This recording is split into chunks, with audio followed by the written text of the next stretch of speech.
ಶತಕೋಟಿ ಹಿಂದೂಗಳ ಕನಸಿನ ರಾಮ ಮಂದಿರ ಲೋಕಾರ್ಪಣೆಯಾಗ್ತಿದೆ. ಈ ಅದ್ಭುತ ಕ್ಷಣ ಕಣ್ತುಂಬಿಕೊಳ್ಳಲು ಕೋಟ್ಯಾಂತರ ರಾಮ ಭಕ್ತರು ಕಾತುರದಿಂದ ಕಾಯ್ತಿದ್ದಾರೆ. ಕೆಲ ರಾಮ ಭಕ್ತರಿಗೂ ಅಯೋಧ್ಯೆಗೆ ಹೋಗಲು ಸಾಧ್ಯವಾಗುವುದಿಲ್ಲ.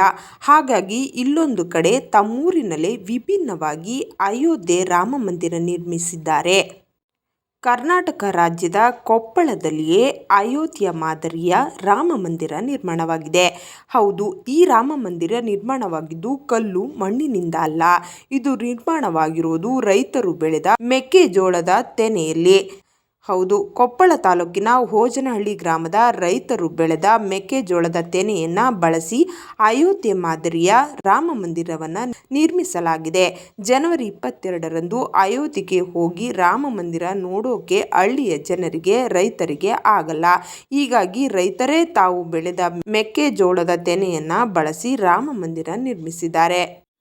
ಈ ಅಯೋಧ್ಯೆ ಮಾದರಿಯ ರಾಮ ಮಂದಿರ ನಿರ್ಮಾಣಕ್ಕೆ 5,000 ಮೆಕ್ಕೆಜೋಳದ ತೆನೆಯನ್ನು ಬಳಸಲಾಗಿದೆ. ಒಂದು ವಾರದಿಂದ 12 ಜನರು ಸೇರಿ ರಾಮ ಮಂದಿರ ನಿರ್ಮಿಸಿದ್ದಾರೆ. ರಾಮ ಮಂದಿರ ನಿರ್ಮಾಣ ಮಾಡಲು ಖಾಸಗಿ ಸೀಡ್ಸ್ ಕಂಪನಿ ರೈತರಿಗೆ ಸಹಕಾರ ನೀಡಿದ್ದು ರಾಮ ಮಂದಿರ ಸಿದ್ಧವಾಗಿದೆ. ಈ ರಾಮ ಮಂದಿರದ ಮಾದರಿಯನ್ನು ಜನವರಿ 22ರವರೆಗೆ ಸಾರ್ವಜನಿಕರ ದರ್ಶನಕ್ಕೆ ಇಡಲಾಗಿದೆ.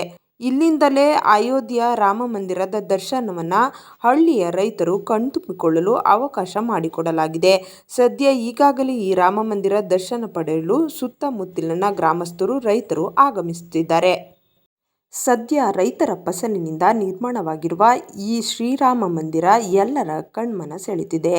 ತಮ್ಮೂರಿನಲ್ಲೇ ತಾವೇ ಬೆಳೆದ ಮೆಕ್ಕೆಜೋಳದ ಫಸಲಿನಲ್ಲೇ ರಾಮನ ಸ್ವರೂಪ ಕಾಣ್ತಿರುವ ರೈತರಿಗೆ ನಮ್ಮದೊಂದು ಸಲಾಂ.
ಮೆಕ್ಕೆಜೋಳ ಬೆಳೆದು ಗೋವಿನ ಜೋಳ ಬೆಳೆದು ಸರ.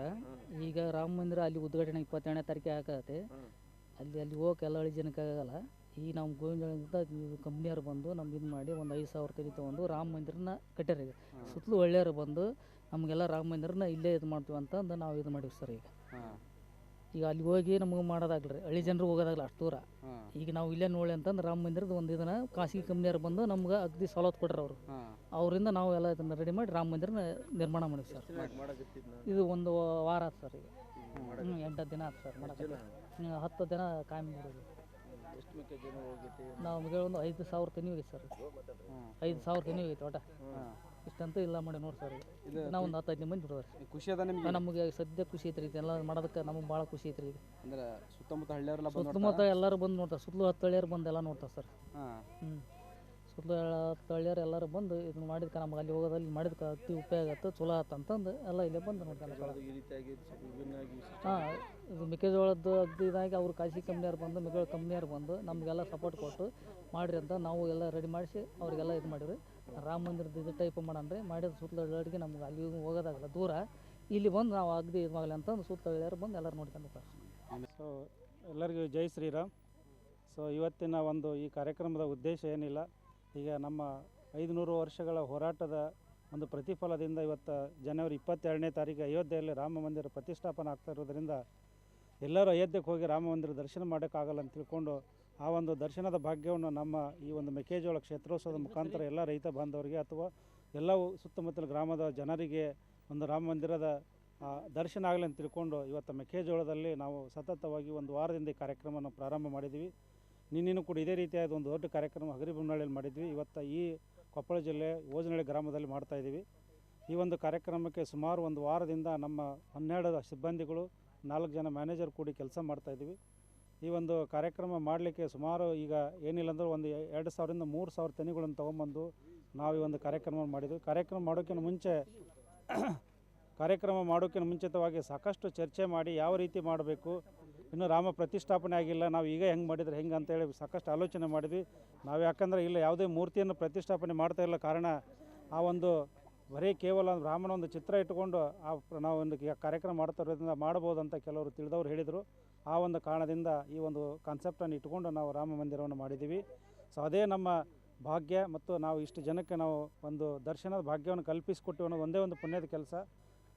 ಆ ಒಂದು ಈ ಒಂದು ಕಾರ್ಯಕ್ರಮಕ್ಕೆ ಸಾಕಷ್ಟು ಜನ ನಿನ್ನೆ ಒಂದು ನನ್ನ ಪ್ರಕಾರ ಒಂದು 5,000 ಜನ ಅಲ್ಲಿ ಬಂದು ನೋಡ್ಕೊಂಡು ಹೋಗಿದ್ದಾರೆ. ಇನ್ನೂ ಕಾರ್ಯಕ್ರಮ 22ರವರೆಗೂ ನಾವು ಹಾಗೆ ಇಟ್ಟಿದ್ದೀವಿ.